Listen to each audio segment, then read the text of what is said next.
Hi there. Today we're going to be loading up a Bally basic 300 baud program onto a Bally Arcade, also known as the Bally Astrocade.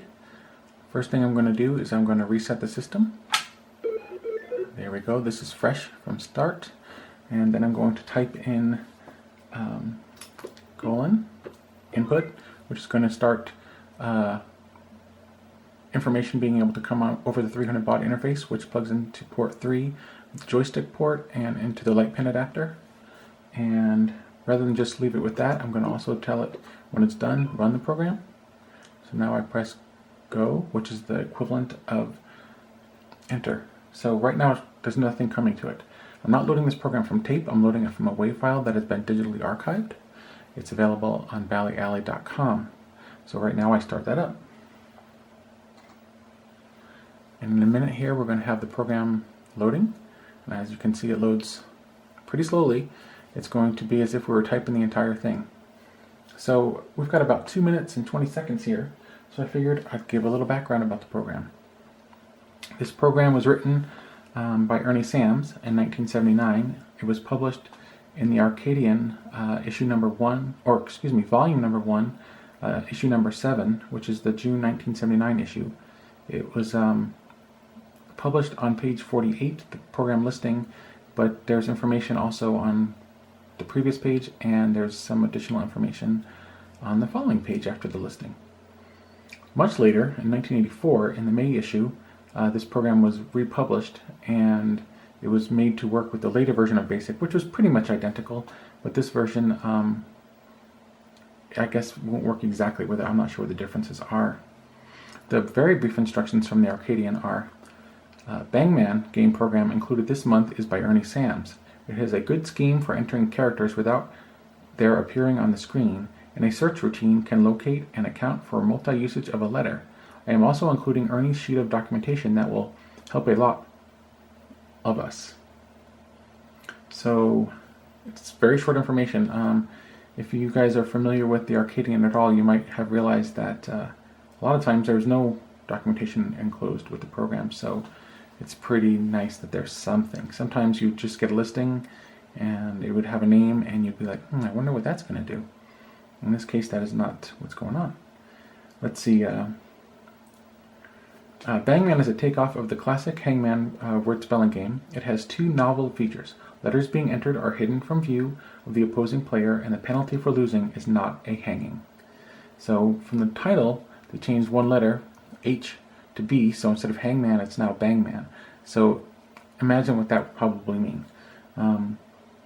This program is not unique, but it's a very early version of a program that displays more than just two colors on the screen, a background color and a foreground color. It still is doing that.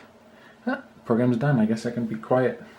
So now we press go, and it's going to give us brief instructions.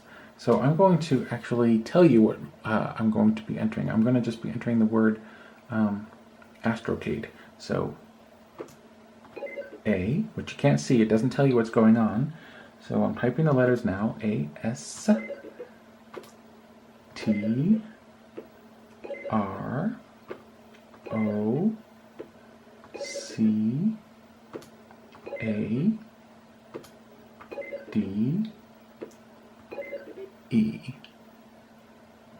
Maybe I'll put Astrocades because I'm not sure how to. Maybe I press go to make it stop. Yeah, I think I do. Okay, so we've got to enter some letters now. Right now I'm using the trigger and the controller to pick the letters, and I'm just going to pick some wrong letters first. Well, that's not going to be a wrong letter, but I'll pick it. E. What do you know? It appears in the letter. So now I'm going to try an O. Is there an O? There is. Let's try some letters. Oh my goodness, I got something wrong. So there we go. We've got a little box drawn with a little not so happy looking face in it. Then we guess another letter. Now, should I let this guy be shot, or what should I do? I guess I could. In the meantime, let's go the opposite direction. Let's put an A. Let's do a B. kind of like the fact that you control the game with the hand controller rather than with having to enter everything from the keypad. Although I did have to enter from the keypad in order to enter.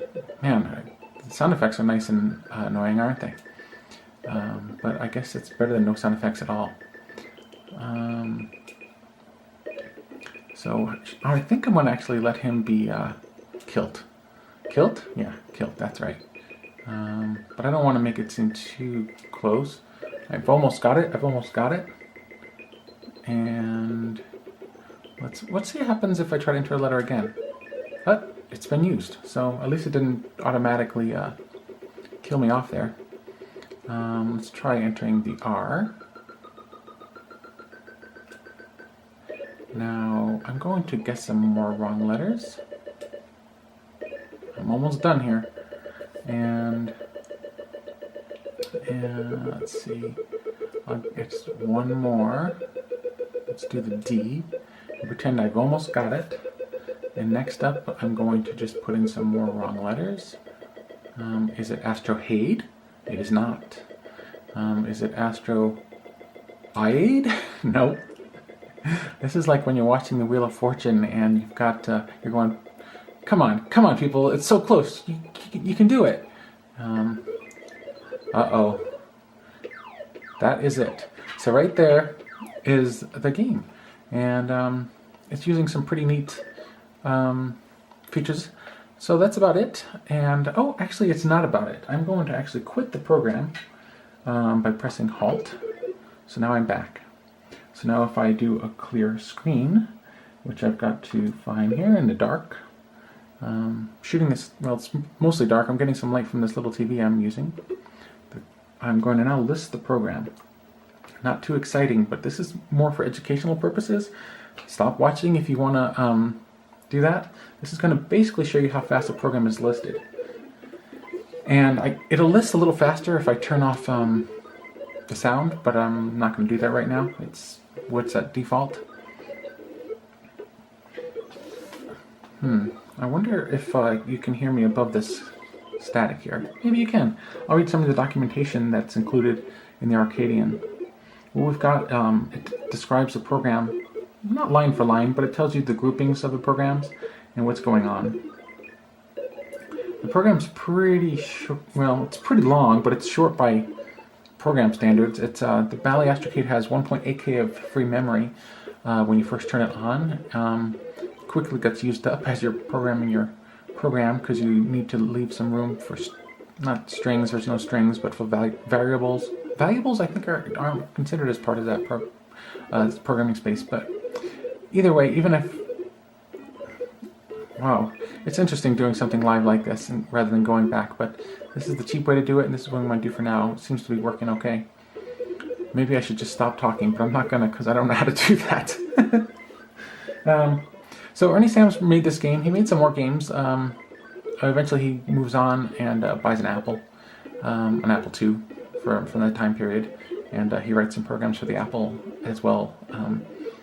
So I'll make some more programs available so you can see what they do. I probably won't do the listings. If you have an Astrocade, try loading up a basic program. It's kind of fun. You get to see what it's about and get to use programs that you can't use under emulation because the main emulator, which is the only emulator that supports the Bally Astrocade, it doesn't support loading programs in from, quote, tape. So you have to use real hardware, and the Bally Astrocade is a pretty hard machine to find to begin with, and they tend to overheat. So right now I'm actually running my system without a cover on it. So I'm looking at the bare board, and my system doesn't look too pretty to begin with. But maybe one day I'll give a tour of this, because it's kind of fun doing this. Oh, one other thing that's interesting to note about capturing the video this way with my camera rather than with a video capture card or something is that you get to see what exactly the screen looks like, and you don't get the overscan because there's a ton of overscan on the Astrocade. Alright, well that's it. Thanks for watching.